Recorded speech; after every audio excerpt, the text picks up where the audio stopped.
விரலுக்கு மோதிரம் பவளத்திலே, கைகள் விளையாடும் கங்கணங்கள் வைரத்திலே. முருகன் விரலுக்கு மோதிரம் பவளத்திலே, கைகள் விளையாடும் கங்கணங்கள் வைரத்திலே.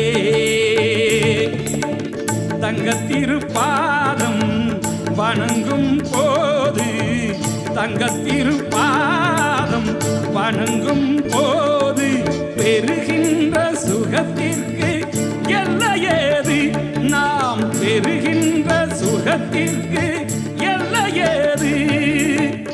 சந்தனம் மணக்குது, கற்பூரம் ஜொலிக்குது. சந்தனம் மணக்குது, கற்பூரம் ஜொலிக்குது. கந்தகிரி கோயில் வந்தால் நன்மையெல்லாம் நடக்குது.